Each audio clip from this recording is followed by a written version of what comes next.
சாந்தி sister. பிஸியா இருக்கிறீங்களா? Shanti brother. Happy Pongal.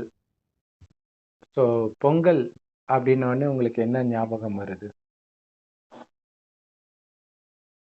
பொங்கல்ன்றது தை தை திருநாள். ஸோ பொங்கல் எதுக்காக கொண்டாடுறாங்க தெரியுமா? தமிழர்கள் பொங்கல் வந்து எதுக்காக கொண்டாடுறாங்க? ஆக்சுவலா பொங்கல் வந்து தமிழர் திருநாள்னுவாங்க. ஆனா உண்மையிலே எல்லா இந்தியா ஃபுல்லா தான் கொண்டாடுறாங்க. வெவ்வேறு பேர்ல கொண்டாடுறாங்க. இதே நாள் மகர் சங்கராந்தி அப்படின்னு கொண்டாடுறாங்க. ஸோ இது ஏன் கொண்டாடுறாங்க அப்படிங்கிறது தான் நம்ம பார்க்க போறோம். பொங்கல் வந்து சூரியனை தான் பிரதானமாக வழிபடுவாங்க அந்த நாள்ல இல்லையா? சூரிய பொங்கல்னு சொல்லுவாங்க. அது சூரியனை கடவுளாக நினைக்கிறாங்க. ஏன்னா சூரியன் மூலமாகத்தான் எல்லாமே இங்க வந்தது அப்படின்னு அவங்க நினைச்சிட்டு இருக்கிறாங்க. சரி, அப்ப சூரியன் இருக்குது, எல்லாருக்கும் சூரியன் பொதுதான். ஆனா எல்லாரும் பணக்காரங்களா இருக்கிறாங்களா? எல்லாருக்கும் சாப்பாடு கிடைச்சிருதா கரெக்டா? இல்ல. அப்ப எப்படி அது கடவுளா இருக்க முடியும்? ஏன்னா அதுதான் எப்பவுமே இருக்குது. அது கடவுளா இருந்தா எல்லாருக்கும் எல்லாமே இல்லை கிடைக்கணும். ஸோ சூரியன் ஒளியினால செடி வளருது, அதெல்லாம் ஓகே தான். ஆனா அதுக்கும் கடவுளுக்கும் சம்பந்தம் கிடையாது.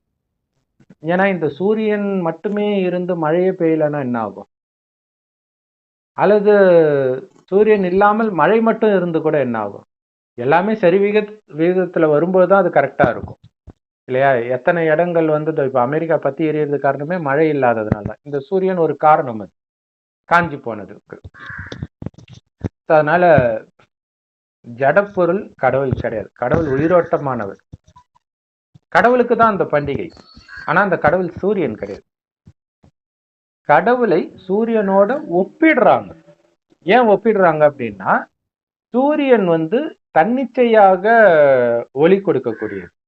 இப்ப நிலா வந்து சூரியன் கிட்ட இருந்து வாங்கி கொடுக்குது, சூரியன் தன்னிச்சையா கொடுக்குது. அந்த மாதிரி இப்ப நீங்க கிறிஸ்தவ மதம், இயேசு கிறிஸ்து எடுத்துக்கோங்க, முகமது நபி எடுத்துக்கோங்க, யாரை வேணாலும் எடுத்துக்கோங்க, அவங்க யாரும் சுயமா ஞானம் சொல்லல. அடுத்தது இப்ப இருக்கக்கூடிய மத தலைவர்கள் ஏற்கனவே எழுதி வச்ச புஸ்தகத்தை படிச்சு சொல்றாங்க. ஆனால் இயேசு, முகமது நபி இவங்கெல்லாம் யாருக்கிட்ட சொன்னாங்க அப்படின்னா, அவங்க உடம்புல இருந்து ஒரு ஆத்மா வந்து சொல்லுது.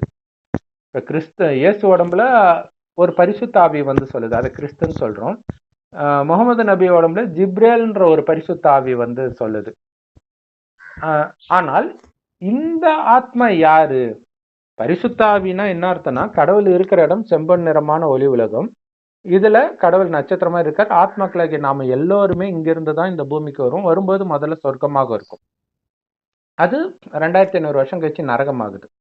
சொர்க்கமாக இருக்கும் பொழுது துக்கத்துடைய பேர் அடையாளமே இருக்காது. எல்லாமே அளவுக்கு அதிகமாக இருக்கும். ஆரோக்கியம், அழகு, செல்வம், குணங்கள் எல்லாமே நிரம்பி வழியும். ஸோ அப்படி இருக்கக்கூடிய உலகம் கொஞ்சம் கொஞ்சமாக அதோடைய சக்தி எல்லாமே, அழகு, அறிவு, குணங்கள், செல்வங்கள், இயற்கை எல்லாமே கொஞ்சம் கொஞ்சமா தன்னுடைய சக்தியை இழந்துகிட்டே வருது. இதுக்கப்புறம் நரகமாக ஆகும்போது கொஞ்சம் பாவம் செய்ய ஆரம்பிக்கிறோம். சொர்க்கத்துல பாவமே செய்ய மாட்டோம். அந்த சொர்க்கத்தில் வாழ்ந்தவர்களை தான் நம்ம இன்னைக்கு தேவதைகள், இந்துக்கள் வழிபடுறோம். ஏன்னா கடவுளுக்கு ஈக்குவலா பரிசுத்தமா இருப்பாங்க. காமம், கோபம், பற்று, பேராசை, அகங்காரம்னா என்னன்னே தெரியாது. அப்படி இருந்தவர்கள் நரகத்தில் வரும்போது காமம், கோபம், பற்று, பேராசை, அகங்காரத்துல விழறாங்க. எப்படி விழறாங்க அப்படின்னா, சொர்க்கத்தில் நான் ஆத்மான்ற உணர்வுல இருப்பாங்க. ஆத்மானா உயிர். அது புறமத்தில நட்சத்திரம் மாதிரி ஜொலிக்கனால்தான் இங்க போட்டு வைக்கிற பழக்கம் இருக்கு. ஸோ அந்த ஆத்மா தான் நான்ற உணர்வுல இருந்து ஒருவரை ஒருவர் ஆத்மாவாகவே பார்ப்பாங்க. ஆத்மா தான் கண் வழியா பார்க்குது, வாய் வழியா பேசுது, உடல் மூலமாக அனைத்தையும் செய்து. ஆத்மா வெளில போயிடுச்சுன்னா இந்த உடம்பு பணம். அதனால உடல்ல இருக்கும்போதே அந்த ஆத்மா உடம்பு ஒரு பிணம் தான், அதை இயக்கிட்டு இருக்குது ஆத்மா. அப்படின்ற உணர்வுல ஒருவரை ஒருவர் ஆத்மான்னு பார்க்கறதுனால அவங்க எவ்வளவு அழகான உடல் அவங்களுக்கு இருந்தாலும் அதுல மயங்க மாட்டாங்க. இயற்கை தங்க செங்கற்களால் கட்டப்பட்ட மாட மாளிகையில இருப்பாங்க, அதன் மீதும் ஆசை வராது. ஏன் வராதுன்னா தனக்குத்தானே ஆனந்தமாக இருப்பாங்க. ஏன்னா ஆத்மாவுடைய உண்மையான குணம் ஆனந்தம். ஆனந்தம் இல்லாத போதுதான் ஆனந்தத்தை தேடி நம்ம வெளில போவோம். ஆனா 2500 வருஷம் கழிச்சு என்ன ஆயிடுதுன்னா, ஆத்மான்றதை மறந்துடுறாங்க. ஒருவரை ஒருவர் ஆத்மான்னு பார்த்து பேசுறத மறந்துடுறாங்க. அப்ப உடம்புல கவனம் போயிடுது. ஸோ அப்பதான் வெளி உலக கவர்ச்சியில புலன் இன்பத்துக்கு அடிமையாகிறாங்க. அதுல உச்சம் தான் காமம். ஸோ அந்த காமத்துல விழுந்ததுனாலதான் மெயினா எல்லாத்தையுமே அதிவேகத்துல இழக்க ஆரம்பிக்கிறோம். ஸோ அதோடைய பலன் தான் இப்ப பாத்தீங்கன்னா பலவிதமான நோய்கள், இயற்கை சீற்றங்கள், குடும்பத்துக்குள்ள பிரச்சனை எல்லாத்தையுமே நம்ம அனுபவிச்சுட்டு இருக்கிறத பாக்குறோம். யுத்தங்கள் எல்லாமே. ஸோ இதுல இருந்து காப்பாத்துறதுக்காக தான் கடவுள் வருகிறார். அவரு ஞானத்தின் சூரியன். அந்த சூரியன் சுயமாக ஒளி கொடுக்கிற மாதிரி சுயம்புன்றது கடவுளுக்கு மட்டும்தான் அந்த வார்த்தை யூஸ் பண்ணுவாங்க. ஆனா யாரு கடவுள்னு தெரியாதனால சுயம்பு மாரியம்மன், சுயம்பு இந்த மாதிரி எல்லாம் சொல்லிக்கிறாங்க. கடவுள் தான். அவருக்கு ஞானம் யாரும் கொடுக்கறது கிடையாது. அவருக்குள்ளேயே இந்த ஞானம் இருக்கும். அதுதான் இந்த ஞானத்தை கொடுக்கிறார். சொர்க்கமாக இருந்தது நரகமாயிடுச்சு, மீண்டும் சொர்க்கம் வரப்போகுது. அங்க நீங்க போகணும். சொர்க்கத்துல எப்படி காமம், கோபம், பற்று, பேராசை, அகங்காரம்னா என்னன்னே தெரியாம இருந்தீங்களோ அதே நிலையை நீங்க இப்ப அடையணும். அப்படி அடையணும்னா முதல்ல ஆத்மான்னு உணரணும். ஆனா அந்த சக்தி இல்லை, நமக்கு கான்சென்ட்ரேஷன் பவர் இல்லை, மனம் நம்ம கட்டுப்பாட்டுல இல்லை, அது இஷ்டத்துக்கு ஓடிக்கிட்டு இருக்குது. அப்ப அதை கட்டுப்பாட்டுல பிடிச்சி நிறுத்தணும். அப்படின்னா என்னை நினைவு செய்தால் அந்த சக்தி வரும்ன்றார். கடவுளை நினைக்க நினைக்க. அப்ப கடவுளை நினைச்சுக்கிட்டே இருக்கணும். அவரு செம்பொன் நிறமான ஒளி உலகத்துல நட்சத்திரம் மாதிரி இருக்கார், நாம புருவ மத்தியில நட்சத்திரம் மாதிரி இருக்கிறோம் அப்படின்னு நினைக்கணும். பிறரையும் ஒருவரை ஒருவர் ஆத்மான்னு பார்க்கணும்.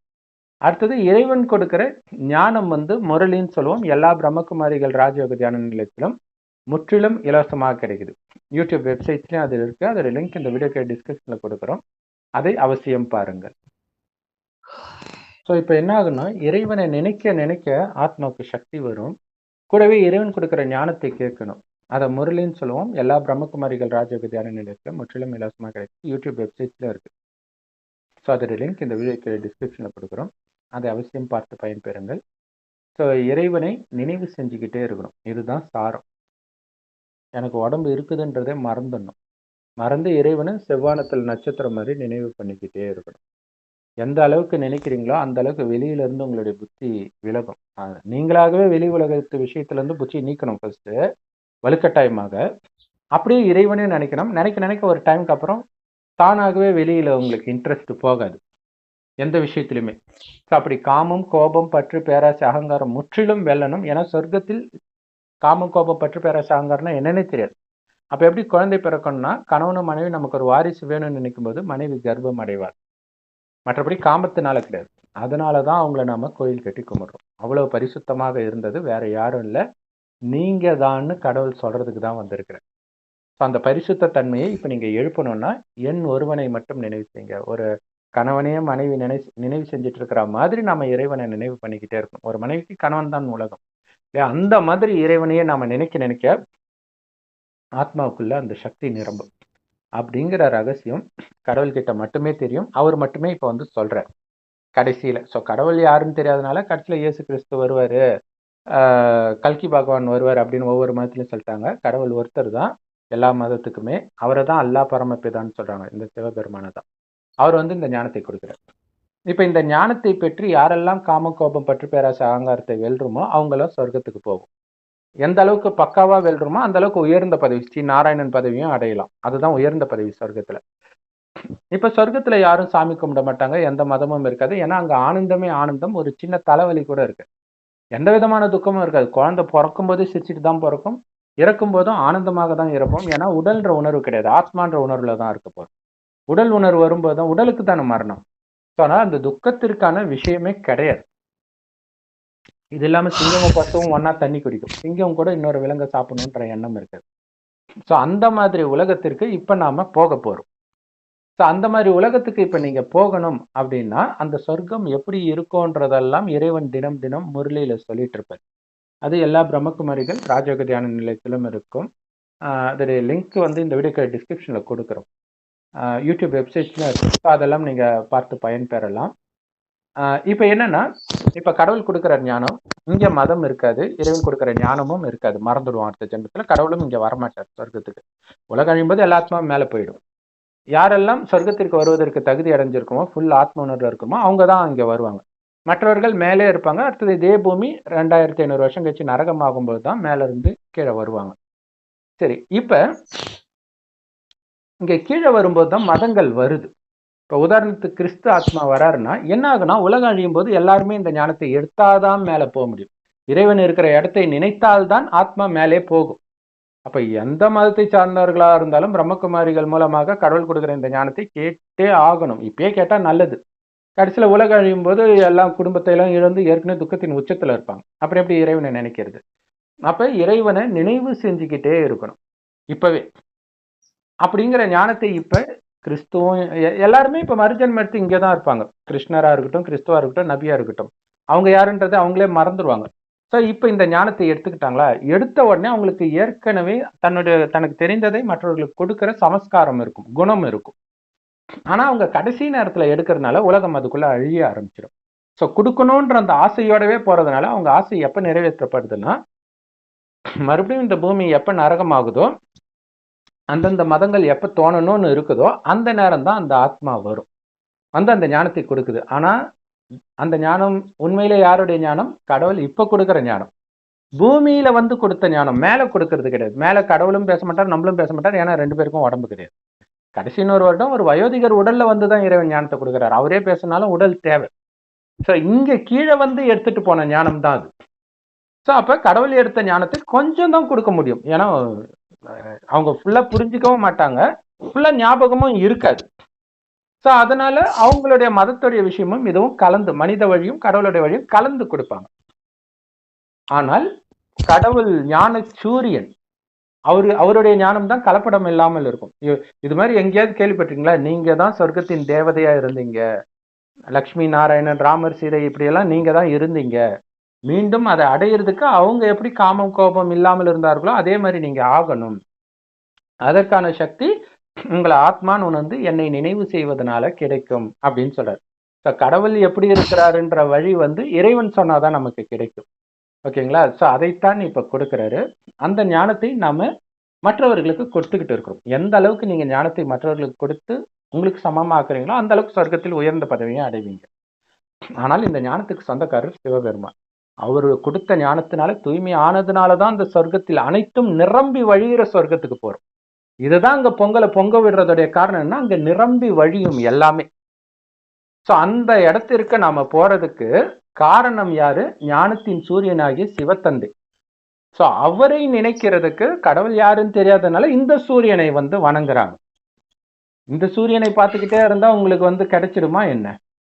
கண்ணுதான் போகும் இல்லையா? சோ இறைவனை நினைக்கணும், மனக்கண்ணால நினைத்து நாம தூய்மையாகணும். அதே மாதிரி அடுத்த நாள் மாட்டு பொங்கல் இல்லையா? இந்த மாடுன்றதே பாத்தீங்கன்னா இப்ப சிவனுக்குமே நந்தி தான் வச்சிருப்பாங்க. நந்தி வாகனத்தில் வந்தார். மாடு உடம்புல வந்து அவர் பேச போறது கிடையாது. அப்ப யார் உடம்புல வந்தாங்களோ அவரை தான் நந்தின்னு சொல்றாரு. வந்தவருக்கு வந்து கடவுள் பிரம்மான் பேர் வைக்கிறார், அவரை தான் ஆதாம்னு மற்ற மதத்துல சொல்றாங்க. தேக உணர்வுல இருக்கிறவங்கள தேக உணர்வுல இருந்து விடுவிச்சு ஆத்ம உணர்வுக்கு எடுத்துட்டு வர்றார். இப்ப கரெக்ட். அப்ப உடல் உணர்வுல இருந்து நம்மை கடவுள் எழுப்புறார். ஆதாமை முதல்ல எழுப்புறாரு, அதான் பிரம்மா. அவர் உடம்பு மூலமாக நம்மளை எழுப்புறாரு. இப்ப இந்த ஞானத்தை கொடுத்து மற்றவர்களும் கொடுக்கறதுனால நாமளும் எழுந்திருக்கிறோம். இப்ப இதனால என்ன ஆகுதுன்னா, நம்முடைய மிகப்பெரிய எதிரியே இந்த காமம், கோபம், பற்று, பேராசை, அகங்காரம், இந்த 5 விகாரம் ஆணிடமும் இதே 5 விகாரம் பெண்ணிடம் உள்ள இணைந்த ரூபம் தான் 10 தலை ராவணன். இந்த ராவணனை நீங்க அழிக்கணும். அது உள்ள இருந்து நம்மள மிருகமாக்கிடுச்சு. அதனாலதான் மிருகமாக நந்தியை கொடுத்துட்டாங்க சிவனுக்கு வாகனமாக. அப்ப அந்த விலங்கு மாட்டோடைய ஆக்ரோஷ நிலை தான் இந்த ஜல்லிக்கட்டு எல்லாம் காட்டுறாங்க இல்லையா? சோ மாட்டு பொங்கல் அப்ப ஜல்லிக்கட்டு அடக்குவாங்க. அப்ப இங்க அடக்க வேண்டியது நம்மை அடக்கணும், ஆத்மாவை அடக்கணும். ஆத்மாவை அடக்கணும்ன்றதை விட ஆத்மா மனதை அடக்கணும். ஆத்மாலதான் மனம் புத்தி இருக்குது, அது இஷ்டத்துக்கு இட்டுட்டு போகுது ஆத்மாவை. இப்ப மனதை ஃபுல்லா உங்க கட்டுப்பாட்டுல எடுத்துட்டு வரணும். ஸோ அந்த மனதை உங்க கட்டுப்பாட்டுல எடுத்துட்டு வர்றதுடைய நினைவாக தான் அங்க மாட்டை அடக்கிற மாதிரி காட்டிட்டாங்க. மாட்டை அடக்கிறதுனால உங்களுக்கு எந்த நன்மையும் கிடையாது. மிஞ்சி மிஞ்சி போனா உங்க உயிர் போகும், இல்லைன்னா அடக்கிட்டீங்கன்னா உங்களுக்கு அல்ப கால பரிசு கிடைக்கும். ஆனா உங்க மனதை ஃபுல்லா இறைவன் நினைவுல இருந்து அடக்கிட்டீங்கன்னா சொர்க்கமே கிடைக்குது 2500 வருஷத்துக்கு. நீங்க கேட்டீங்கன்னா இப்ப வரைக்குமே நமக்குள்ள கொஞ்சமாவது நல்ல குணம் ஒட்டிட்டு இருக்குன்னா அது 5000 வருடம் முன்பு இறைவன் கிட்ட எடுத்த ஞானத்துடைய பலனை தான் நம்ம இப்ப அடைஞ்சிட்டு இருக்கோம். ஸோ எல்லா புகழும் ஒருவனுக்கே, அல்லாவின் ஞானம் அல்லா கிட்ட மட்டுமே இருக்குது அப்படின்னு சொல்லப்பட்டதெல்லாம் இறைவன் வரும்போது தான் அது கிடைக்கும்.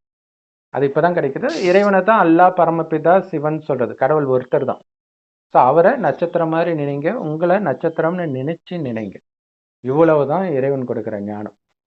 இதை அடிப்படையாக வச்சுதான் எல்லா பண்டிகையும் கொண்டாடப்படுது, எல்லா மதத்திலுமே. ஸோ இந்த ஞானத்தை நீங்க அப்படியே எந்த மதத்தின் கதையில அப்ளை பண்ணி பாருங்க, கரெக்டா வரும் இல்லையா? சீதை நாம தான் ஆத்மாக்கள், ராவணன் நம்மளை அபகரிச்சுட்டான், இந்த காம கோபம் பற்று பேராசை அகங்காரம். அதுக்கு காரணம் உடல்ன்ற உணர்வு.